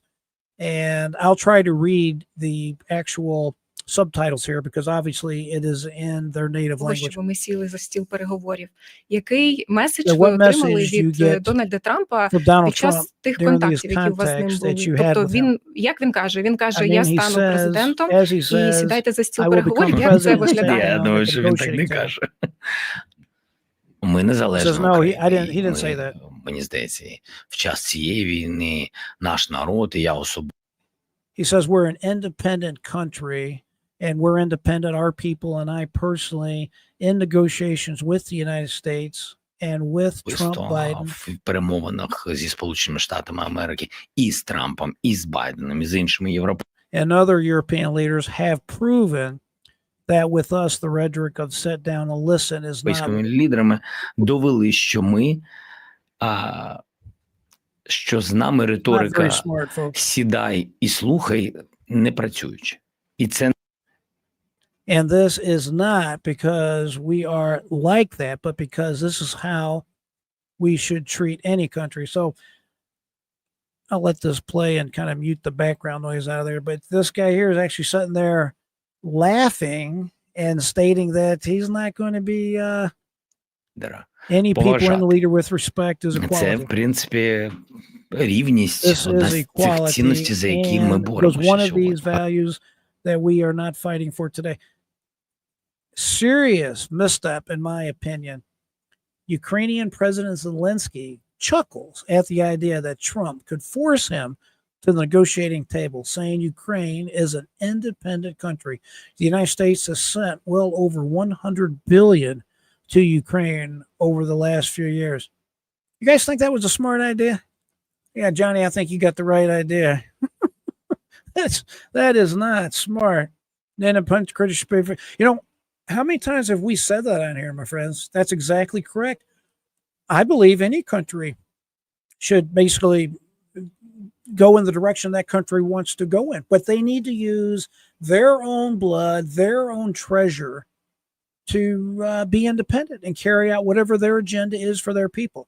It shouldn't be American lives, and it definitely should not be American treasure, American money like it is right now. And of course, I really think he's going to regret that particular statement, but we'll see. I'm trying to find that one video of this guy that was irking Holman. Oh, here he is. You guys are going to love this. This is worth tuning in today. I'm not overblowing this. This is going to be great. This poor kid. Let me read you this preface here before you look at it. It says, this is from Tom Holman, the border czar. His response to this: target acquired. No one comes here illegally, then tries to blackmail us into leaving the USA only if we hand over $20,000. This isn't Biden's administration anymore. It's Trump's. 68 days until we start the biggest mass deportation in American history. And what this idiot said, he says the following. He says, we are not leaving America. My son and I are not leaving New York. My son was born here in the USA and he's American. I sent a previous video telling you that if you pay us $20,000, we might leave. I'm waiting for your answer, Donald Trump. This poor kid, he is in deep. Okay, so let's you know, on one hand, we've all been young and been stupid, right? And I hate to say it, this kid looks like the Latino version of me when I was 19. You know what I mean? This kid's just stupid. Poor guy. Okay, well, here we go. 23 seconds. No nos vamos de aquí. No nos vamos de aquí de Nueva York. Nos quedamos aquí en Nueva York, yo y mi gordito. Entonces, por favor, respóndame el otro video que le mandé. Si usted no va a sacar, dándonos $20,000 porque este hijo mío es de Nueva York. Es estadounidense. Donald Trump, espero por tu respuesta. That poor young man. That's not, I don't know. It's pretty sad. It's funny in a way, just because I've been stupid myself. But I don't know. What do you guys think about that? Yeah, I agree with you guys. Johnny Half, you're exactly right. Not the brightest star in the sky. If I'm being honest, as I always try to be, my first reaction was a little bit outraged when I read that. And Tom Holman's reaction was perfect. Target acquired. But after I watched the video and I looked at that kid's face, I just thought to myself, oh my goodness, he's the Latino version of J.R. Dukes. Okay, that's, I don't know. I don't know, maybe I think too much of it, but it was not the smartest move I have ever seen in my entire life. Elon Musk made this post about Neil Gorsuch. He says, I love Gorsuch. He's talking about, we all heard about this squirrel called Peanut, I think. Peanut. Another example of the government out of control. We have talked about, and I will continue to talk about as long as the good Lord keeps me here on this earth, that these ABC agencies, just like Vivek Ramaswamy was always talking about, these agencies are the most dangerous because they're always trying to prove their net worth. It is not really the FBI because the FBI knows they're not going anywhere, but these smaller agencies like these, the federal wildlife folks, and I forget their exact initials, but it's essentially the game wardens, the people that are belong to these ABC agencies, these federal agencies. They're always trying to prove that they have value and they should not be axed. And these are the individuals that went after this squirrel, took this squirrel from this guy that effectively rescued the squirrel, and then they end up euthanizing the squirrel. What the heck's this about? But at any rate, Supreme Court Justice Neil Gorsuch referenced the case of Peanut the squirrel as a classic example of government overreach. I'm glad that these justices pay attention to what's going on in the day-to-day societal life of all of us. But he's speaking at the Federal Society event yesterday. Gorsuch added, and by the way, if y'all don't know, he is a sitting member of the U.S. Supreme Court. He said, I've just seen too many cases like that. You have just the other day, some of you might have seen one in the newspaper, if the newspapers are to believe. Yes, I'm speaking of Peanuts the squirrel. Well, God bless John Gorsuch because he's exactly correct. Another example of a government absolutely, completely out of control. That's pretty amazing. I want to take a real quick peek at exactly what our president-elect is doing and what he has on his feed today. So we can put it as part of the Duke's feed. And our favorite president, Donald J. Trump, statement from the President of the United States. I am thrilled to announce Chris Wright will be joining my administration as both United States Secretary of Energy and member of the newly formed Council of National Energy. So he's made yet another appointment. I'll have to check further in and see exactly what that gentleman's background is. He also, 4 hours ago, said, statement from the President, Donald J. Trump, I am pleased to announce that William Owen Shroff will serve as assistant to the president and White House staff secretary. So he's making appointments, folks, quickly in record time. Clearly, he's using lessons that he learned from his first administration into this administration. He also says what Nicole Reynoso has my complete and total endorsement for Doral City Council. So he's just making different endorsements. And They this said was from he was too. done forever. Okay, yeah, that was just his commercial. Okay, that pretty well sums up what I wanted to go over with that. So let me see on the feed here if we have any questions that I can address. And American Anna, you're right. No citizen rights whatsoever. That is the kind of stuff that aggravates people, and it definitely aggravates me. Zach, as an independent country, should pay their own expenses. Yes. Yes, absolutely. I'm sure the 19-year-old has adequate resources to support a child and a wife. Yeah, I'm sure he does too. We've all been there, just being stupid. I know I have. And it's unfortunate. I don't really think that kid is necessarily public enemy number one. He looks like he cares about his son, but he's just a young, idiotic kid. Unfortunately for him, he's drawn the attention of the guy that's got the incoming border czar. Oh, God. Poor guy. It is what it is. We all learn, right? American Anna. First of all, President Trump is signing executive order stating that any child born to a illegal will not be assessed.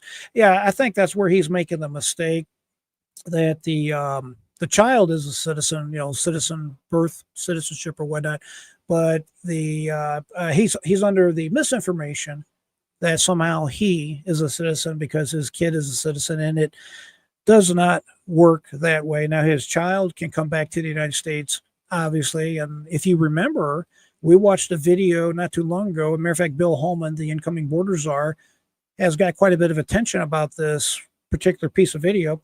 He was asked by one of these woke reporters, he said, is there a way not to repeat the separating of families when we go around and we're deporting people, where you're taking children from their families? And he said, yeah, as a matter of fact, there is. He paused, and then he said, we're going to deport the children along with their parents, so they're not separated. And I mean, that's a common sense answer, but it was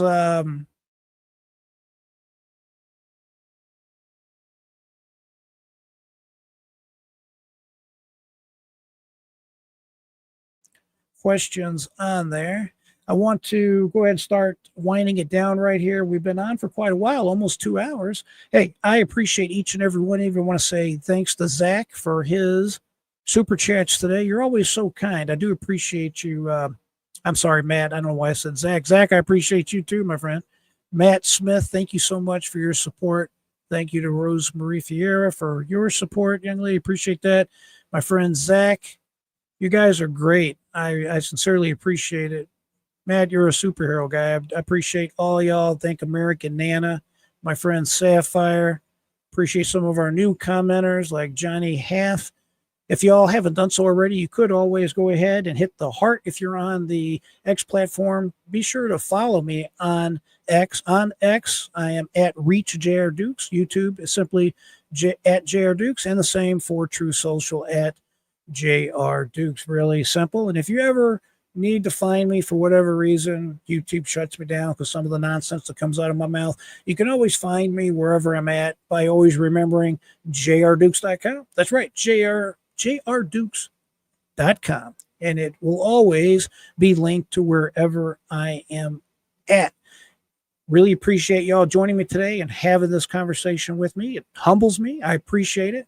I hope you'll join me in praying for our incoming president, President-elect Donald Trump, him and his family, that God may give him the wisdom and the energy and the health that he needs to lead us in the way that God wants our nation to be led, to be perfectly straight up and forward about it.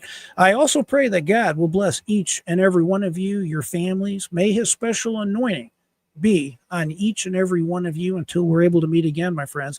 I always say, keep that mind free, never give up. And until next time, I am JR Dukes. Have a good evening, everyone. Bye.